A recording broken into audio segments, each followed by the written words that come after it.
انبیاء علیہ السلام کو بھیج کر اللہ نے مختلف آزمائشوں سے ان کو آزمایا۔ کسی کو ان کی قوم سے ہی پتھر کھلایا کہ وہ کہ پتھر مارے گئے، گالیاں دی گئیں، کسی کو آگ میں ڈالا گیا، کسی کو کہ بیٹے کے ہی ہلاکت پیش آئی، وہ کفر میں مبتلا ہو گیا، کسی کی بیوی ہی ہلاکت پیش آئی، وہ بھی کفر میں مبتلا ہو گئی۔ الگ الگ آزمائشوں سے اللہ نے الگ الگ نبیوں کو الگ اعتبار سے آزمایا۔ انہی میں بہت زیادہ آزمائے ہوئے نبی اور بہت زیادہ جن سے آزمائشیں لی گئی حضرت ابراہیم علیہ السلام گویا کہ ایک آزمائش کا ایک گویا مرکز اور آزمائش کی ایک بڑی لمبی تعداد، ان آزمائشوں سے حضرت ابراہیم علیہ السلام کو آزمایا گیا۔ حضرت ابراہیم علیہ السلام کی آزمائش کبھی تو آگ میں ڈال کر ہوئی، کبھی حضرت ابراہیم علیہ السلام کی آزمائش اپنے ملک عراق کو چھوڑ کر شام کی جانب، فلسطین کی جانب ہجرت کرنے سے ہوئی، کبھی حضرت ابراہیم علیہ السلام کی آزمائش حضرت اسماعیل اور حضرت ہاجرہ علیہ السلام کو غیر ذی زرع چٹیل میدان مکے کی ریگستانی زمین میں چھوڑ کر دوسرے جگہوں پر دین کی دعوت کے لیے ہجرت کر جانے کی نسبت سے ہوئی، کبھی حضرت ابراہیم علیہ السلام کی آزمائش لمبی عمر ہونے کے باوجود اولاد ایک بھی بچہ نہ ہونے کی طرف سے ہوئی، کبھی حضرت ابراہیم علیہ السلام کی آزمائش اللہ نے ذبح کرنے کے لیے حضرت اسماعیل علیہ السلام کا جو خواب دکھایا اس اعتبار سے۔ حضرت ابراہیم علیہ السلام کی پیدائش عراق میں ہوئی اور آپ کے اوپر یہ تمام آزمائشیں پیش آئیں۔ حضرت ابراہیم کی 3 بیویاں ہوں۔ سب سے پہلی بیوی حضرت سارہ علیہ السلام جو آپ کی ہی خاندان سے تھی۔ دوسری بیوی جب آپ اپنے ملک عراق سے ہجرت کرتے ہوئے مصر ہوتے ہوئے فلسطین گئے ہیں تو مصر کے بادشاہ نے اپنی بیٹی سے آپ کا نکاح کروایا۔ دوسری بیوی حضرت ہاجرہ علیہ السلام ہوئیں اور اس زمانے کے رواج کے حساب سے جو دوسری بیوی ہوا کرتی تھی وہ پہلی بیوی کی خدمت گزار ہوا کرتی تھی، لہذا حضرت ہاجرہ علیہ السلام حضرت سارہ علیہ السلام کی خدمت گزار بنی دوسری بیوی ہونے کی نسبت سے۔ اس کے بعد آپ ہجرت کر گئے اور 86 سال کی عمر ہو چکی ہے۔ اس 86 سال کی عمر کے زمانے تک ایک بھی بچے کی پیدائش نہیں ہوئی، نہ حضرت سارہ سے کوئی اولاد ہوئی ہے، نہ حضرت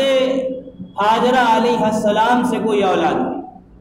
اس 86 سال کی عمر کے زمانے میں جب حضرت ابراہیم علیہ السلام ہجرت کر گئے ہیں مصر سے، حضرت ہاجرہ سے نکاح ہونے کے بعد فلسطین کے علاقے میں ہیں، شام کے علاقے میں ہیں، اس وقت اس سے پہلے آپ نے یہ فرمایا جب عراق سے نکلے اپنی قوم کے لوگوں سے گویا کہ مایوس ہو کر کہ اب کوئی ایمان نہیں لا رہا، اپنے بھتیجے لوط علیہ السلام کو لے کر نکلے، اس وقت فرمایا وقال ربی انی ذاہب الی ربی سیہدین، وقال انی ذاہب الی ربی سیہدین، کہا ابراہیم علیہ السلام نے کہ اب میں اپنے رب کی جانب ہجرت کرتا ہوں، میرا رب ہی میری رہنمائی کرے گا، میری گائیڈنس کرے گا، میری رہبری کرے گا۔ پھر آگے فرمایا ربی حب لی من الصالحین، اللہ سے دعا کری، 86 سال کی عمر ہو چکی ہے اور اس عمر میں اولادیں پیدا نہیں ہوا کرتی، بچے نہیں پیدا ہوا کرتے، لیکن اللہ کی قدرت ہے، اللہ ہر چیز پہ قادر، اللہ جس موقع پر جس جگہ سے جو چیز کرنا چاہے اور اللہ کن کہتے ہیں ارادہ کر لے تو دنیا کی تمام طاقتیں مل کر اس کو روک نہیں سکتی۔ لہذا 86 سال کی عمر کے وقت میں جب دعا کی ہے حضرت ابراہیم علیہ السلام نے ربی حب لی من الصالحین، اے میرے رب مجھ کو نیک فرزند نیک اولاد عطا فرما، اللہ تعالیٰ کی طرف سے اعلان ہوا اور اللہ ہی کی جانب سے گویا حکم ہوا فبشرناہ بغلام حلیم، ہم نے ابراہیم کو خوشخبری سنائی ایک ایسے لڑکے کی جو بردبار تھا، جو بردبار ہوگا، حلیم المزاج ہوگا، برداشت کرنے کی اس کے اندر قوت ہو۔ فبشرناہ بغلام حلیم، ایسے لڑکے کی ہم نے اس کو خوشخبری سنائی ابراہیم علیہ السلام کو جو بردبار ہوگا، حلیم المزاج ہوگا، صبر اور اللہ کے دین پہ جمنے کی اس کے اندر طاقت ہوگی۔ جب 86 سال کی عمر میں حضرت ابراہیم علیہ السلام کا حضرت حاجرہ علیہ السلام سے حضرت اسماعیل علیہ السلام کی پیدائش ہوئی، اس کے 13 سال کے زمانے کے بعد، 13 سال کا زمانہ ہے، اس سے پہلے آزمائش زمزم کے کنویں کی لی جا چکی، جو آزمائش تھی کہ بیٹا ہے، حضرت حاجرہ صفا مروا چکر لگا رہی ہیں، اس وقت کم عمر تھے، اللہ نے زمزم کے کنویں کی اللہ نے توفیق عطا فرمائی، زمزم کے کنویں کو وہاں سے پیدا فرمایا۔ یہ ابتدائی زمانہ تھا جو تقریباً حضرت ابراہیم علیہ السلام کی 87 گویا کہ 90 سال کی عمر تقریباً ہوگی۔ اس عمر میں حضرت ابراہیم جب آپ مکے میں چھوڑ کر چلے گئے ہیں، یہ اس زمانہ ہے۔ پھر ایک زمانہ وہ آیا جس زمانے میں حضرت ابراہیم علیہ السلام کو لگاتار 3 دن خواب دکھائے گئے۔ حضرت ابراہیم علیہ السلام نے 3 دن لگاتار خواب میں دیکھا کہ میں اپنے بیٹے اسماعیل کو، جو 86 سال کی عمر میں، ابھی ایک ہی بیٹا پیدا ہوا ہے اور 86 سال کی عمر میں پیدائش ہوئی ہے، ایک بچہ ہے اور مشکل سے ابھی 12 سے 13 سال کا بچہ ہوا ہے وہ۔ اس وقت حضرت ابراہیم علیہ السلام کو 3 دن لگاتار خواب دکھائے گئے اور خواب میں دکھایا کہ ہم ابراہیم حضرت اسماعیل علیہ السلام کو ذبح کریں۔ اور نبی کے خواب جھوٹے نہیں ہوا کرتے، نبی کے خواب کچھ ایسے نہیں ہوا کرتے کہ بس خیالی خواب آئے ہوں اور خیالی خواب چلے گئے، بلکہ نبی کی جس طرح نبی سے اللہ گفتگو کرتا ہے، اللہ جس طرح نبی پہ کتابیں اتارتا ہے، رسالے اتارتا ہے، اسی طرح نبی کے خواب بھی وہی ہوا کرتے ہیں، اللہ کا کلام ہوا کرتے ہیں۔ لہذا حضرت ابراہیم علیہ السلام نے جب 3 دن خواب لگاتار دیکھا، اس کے بعد اپنے بیٹے سے مشورہ کیا۔ فلما بلغ معه السعي قال يا بني اني ارى في المنام اني اذبحك فانظر ماذا ترى۔ جب وہ بیٹا تھوڑی چلنے پھرنے کے قابل ہوا ہے، ابھی 12 سے 13 سال کی عمر ہے، حضرت اسحاق علیہ السلام کی ابھی پیدائش نہیں ہوئی ہے، ابھی صرف واحد ایک لڑکا ہے، وہ ہے حضرت اسماعیل علیہ السلام۔ اور جب چلنے پھرنے کے قابل ہوئے تو مشورہ کیا، کہا اپنے بیٹے سے کہ لاؤ بیٹے کے بھی ایمان کا جائزہ لیں کہ بیٹا شک و شبے میں تو نہیں پڑے گا اگر میں اس خواب کو بیان کروں اور اس شک و شبے میں پڑ جائے، گھبرا جائے، اس لیے بیٹے سے بھی مشورہ کرتے ہیں۔ لہذا کہا یا بنیا، اے میرے بچے، انی ارا فی المنام انی اذبحک فانظر ماذا تری، اے میرے بیٹے میں خواب میں دیکھ رہا ہوں کہ میں تم کو ذبح کر رہا ہوں، تمہارا اس خواب کے بارے میں کیا رائے ہے تمہاری؟ حضرت اسماعیل علیہ السلام کو بھی آگے نبی بننا تھا، نبوت کی توفیق ملنی تھی۔ سب سے اعلیٰ دنیا میں اگر کوئی مرتبہ ہے، سب سے اعلیٰ اگر کوئی مرتبہ ہے تو نبی ہونا ہے، نبوت کو حاصل کرنا ہے، نبوت کا ملنا ہے۔ اس سے بڑا مرتبہ نہ کسی ولی کا ہے، نہ کسی تابعی کا ہے، نہ کسی بزرگ کا ہے، نہ کسی صحابی کا ہے، نہ کسی دنیا کے نیک آدمی کا ہے۔ سب سے اعلیٰ مرتبہ اللہ نے نبوت کا رکھا ہے۔ اللہ کے بعد اگر کوئی مرتبہ ملتا ہے کسی دنیا میں کسی بندے کو تو وہ نبوت کا۔ لہٰذا حضرت اسماعیل علیہ السلام کو بھی نبی ہونا تھا، نبوت والا جوشیلا جواب دیا، یا ابت افعل ما تؤمر، اے میرے ابا جان، جس کا آپ کو خواب میں حکم دیا گیا ہے یقیناً وہ وہی ہے، یقیناً وہ اللہ کی جانب سے ہے، آپ کو کام انجام دے دیجئے۔ بیٹے کی جانب سے کوئی شک کا جواب نہیں آیا کہ ہم آپ ہوتے تو کہتے ابا جان ہو سکتا ہے خواب ہی آیا ہے۔ خیال آتے رہتے ہیں، ان خیال کی بنیاد پر کبھی کبھی رات میں خواب بھی آ جاتے ہیں، یہ خواب ایسے ہی آیا ہوگا ابا جان، لیکن حضرت اسماعیل کا جواب تھا اے ابا جان، جو خواب آپ نے دیکھا ہے اس خواب کو انجام دے دیجیے۔ ستجدنی انشاءاللہ من الصابرین، اور آگے کہا کہ ان قریب آپ مجھ کو اگر اللہ نے چاہا انشاءاللہ، اگر اللہ نے چاہا تو آپ مجھ کو جمنے والے اور اس حکم پر اڑ جانے والوں میں سے پائیں گے۔ یہ نہیں کہا کہ جائیے ابا جان کام ہو جائے گا، جیسا کہ آج کے زمانے میں ہم و آپ ذرا سا عہدہ مل گیا، ذرا سا کوئی مقام مل گیا اور ہم سے ہمارے ذریعے سے اللہ کچھ کام لینے لگا تو اس کے بعد کچھ لوگ اگر ہم سے کوئی کام کے لیے کہنے لگے تو ہماری زبان سے انشاءاللہ کا لفظ بھی ختم ہو جاتا اور ہماری زبان سے استعمال ہوتا جاؤ کام ہو جائے گا تمہارا۔ ہاں نبی ہیں، نبی کے بیٹے ہیں، اس کے بعد بھی دعویٰ نہیں ٹھوکا بلکہ لفظ استعمال کیا انشاءاللہ، اے ابا جان یہ ان قریب آپ مجھے انشاءاللہ اللہ نے چاہا تو آپ صبر کرنے والوں جمنے والوں میں سے پائیں۔ اور یہ بھی نہیں کہا کہ جمنے والا پائیں گے بلکہ بہت سے لوگ اللہ کے حکم پہ قائم رہے ہیں، انہی میں سے مجھ کو ایک پائیں گے۔ آگے روایتوں میں ملتا ہے حضرت ابراہیم علیہ السلام بیٹے اسماعیل کو ایک ہی اولاد ہے لے کر چلے اور مینا کا جو مقام ہے، تین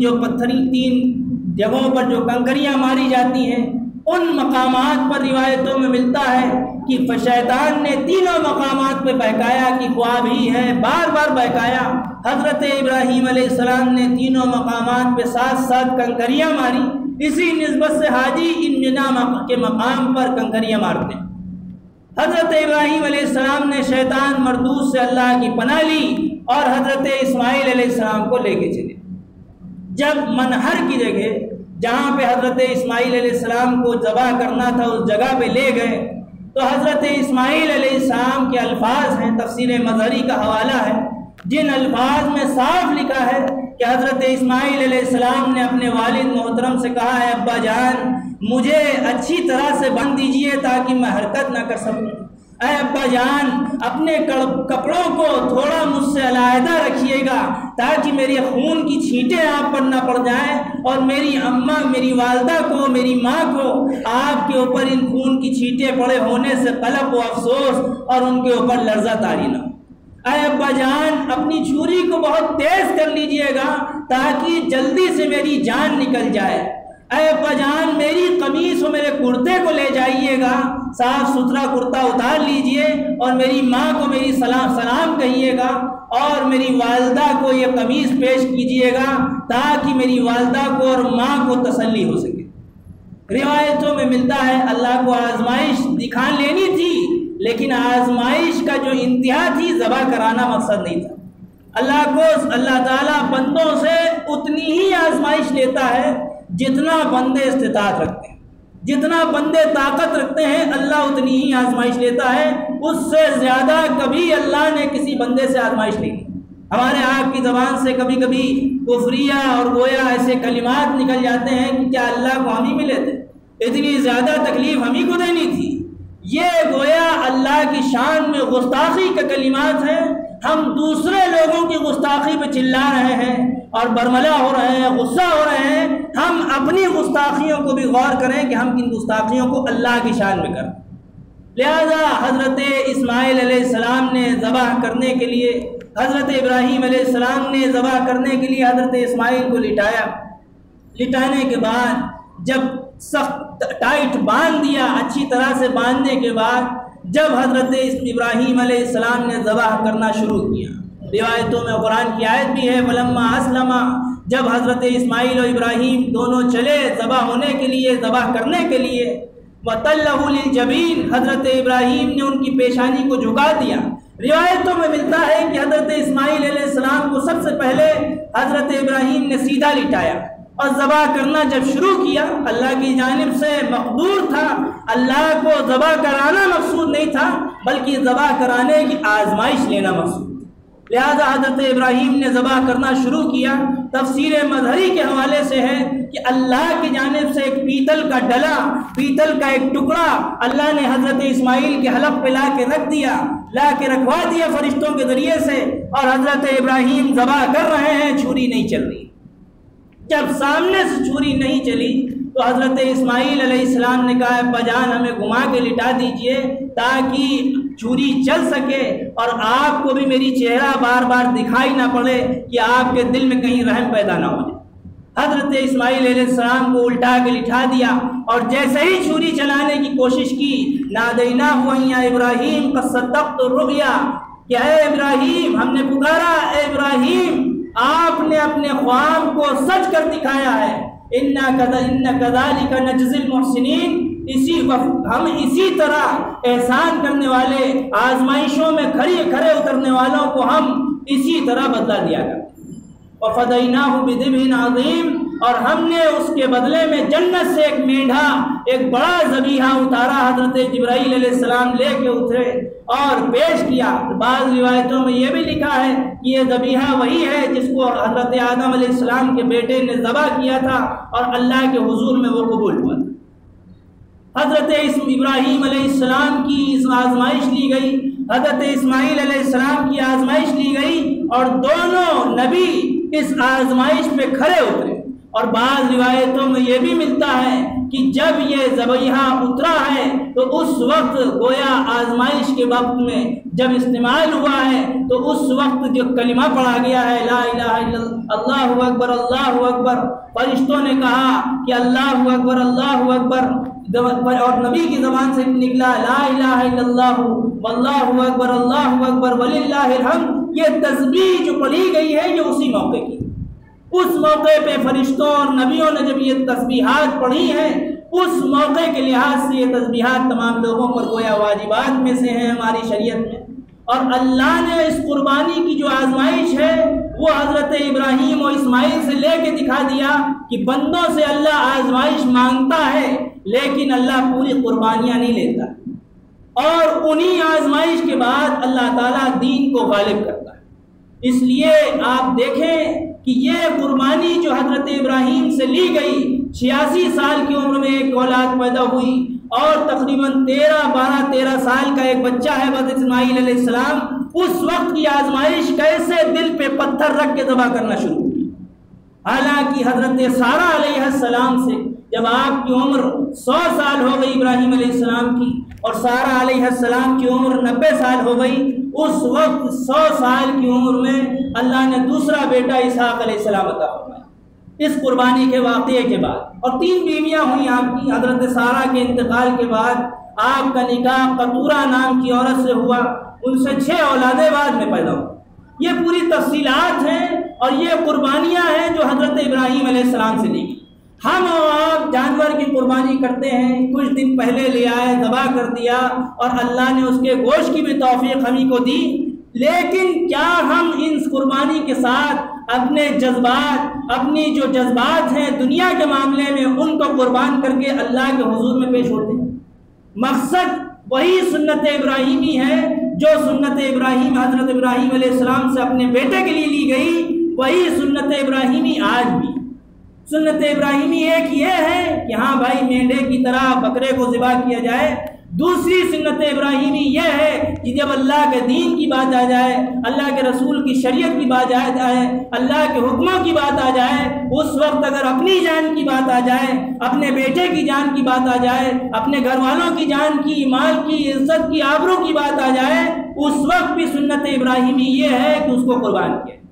اور اگر ہم نے صرف جانور کو ذبح کرنے کو صرف سنت ابراہیمی سمجھا ہے تو ہم نے شریعت کو مکمل نہیں سمجھا ہے، ہم نے اللہ کے رسول کے طریقے کو مکمل نہیں سمجھا ہے، ہم نے رسول اکرم صلی اللہ علیہ وسلم کے صحابہ کی قربانیوں کو مکمل نہیں سمجھا ہے، ہم نے تابعین اور ولیوں کی قربانیوں کو مکمل نہیں سمجھا ہے۔ اس لیے جو قربانی حضرت ابراہیم سے اس عمر میں تقریباً 97-98 سال آپ کی عمر تھی اس وقت، اور 12 یا 13 سال کا بیٹا ہے، ایک ہی بیٹا ہے، ان آزمائش کے ساتھ کس ولولے کے ساتھ لے کر گئے ہوں گے، اور والدہ کا بھی ایک ہی بیٹا ہے، ماں کے دل سے پوچھا جائے اس وقت تو کتنی قربانیوں سے اپنے بیٹے کو رخصت کیا ہوگا، اور باپ کے دل سے پوچھا جائے کہ ایک ہی بیٹا ہے اور کس طرح چھری کو چلایا ہوگا، یہ صرف وہی ابراہیم علیہ السلام کا قلب جانتا ہوگا، اور وہی اسماعیل کا دل جانتا ہوگا، اور وہی ہاجرہ علیہ السلام کا دل جانتا ہوگا۔